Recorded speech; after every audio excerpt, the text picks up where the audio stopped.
বুড়িগঙ্গা নদীর দুই তীরে উচ্ছেদ অভিযানের অষ্টম দিনে ভাঙা হয়েছে ১২৪টি অবৈধ স্থাপনা, যার মধ্যে ছিল দুদকের এক প্রভাবশালী আইনজীবীর আত্মীয়ের বহুতল ভবনও। বাংলাদেশ অভ্যন্তরীণ নৌপরিবহন কর্তৃপক্ষ BIWTA জানিয়েছে, উচ্ছেদ অভিযান শেষে নদী তীরে স্থায়ী বাঁধ নির্মাণ করা হবে। শরীয়ত খানের রিপোর্ট।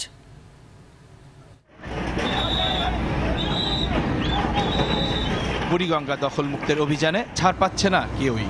স্থানীয় দখলদার, রাজনীতিবিদ বা সমাজের প্রভাবশালী, নদীর জায়গায় স্থাপনা হলেই কোনো ছাড় নেই। ঠিক আছে। বুধবার সকালে কামরাঙ্গীর চরের নবাবচর এলাকা থেকে শুরু হয় অভ্যন্তরীণ নৌ পরিবহন কর্তৃপক্ষ BIWTA এর উচ্ছেদ অভিযান। একে একে গুড়িয়ে দেওয়া হয় নদীর জায়গা দখল করে গড়ে তোলা অবৈধ স্থাপনাগুলো। তবে এক্সকেভেটর থেমে যায় ঝাউচরের এই সুরম্য অট্টালিকার সামনে। দুদকের এক প্রভাবশালী আইনজীবীর আত্মীয়ের বাড়ি এটি। ভাঙার খবর শুনে ছুটে আসেন তিনি, দাবি করেন বৈধ কাগজ থাকা। থমকে যায় উচ্ছেদের কাজ, প্রায় 1 ঘন্টা বন্ধ থাকে অভিযান।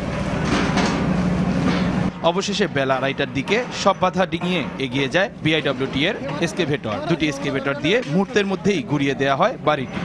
1961 সালের কেনা দলিল, 4টা পর্চা আছে।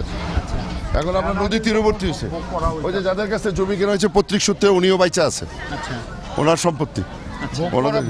আগে তো আমরা ভোগ করে, আমার বাপে ভোগ করে। দাবি কি এটা নদীর সীমানার মধ্যে পড়ছে? তা তো বলে না, নদী তো আরো 500 মিটার দূরে। কর্তৃপক্ষের অনড় অবস্থানে খুশি এলাকাবাসীও। যে কোনো মূল্যে বুড়িগঙ্গাকে আগের রূপে ফিরে পেতে চান তারা।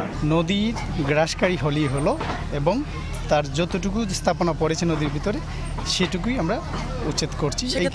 উচ্ছেদ অভিযান শেষে নদীর তীরে স্থায়ী বাঁধ নির্মাণ করা হবে বলে জানান নৌ পরিবহন সচিব। নদীর এই যে অবৈধ দখল অপসারণ কাজ আমরা শেষ করেই আমরা পাশাপাশি এর উন্নয়ন কাজ, অর্থাৎ আমরা ওয়াকওয়ে নির্মাণ, নদী। বুধবার সারাদিনে উচ্ছেদ করা হয়েছে 124টি অবৈধ স্থাপনা। 8 দিনের অভিযানে সব মিলে উচ্ছেদ করা হয় 1441টি অবৈধ স্থাপনা।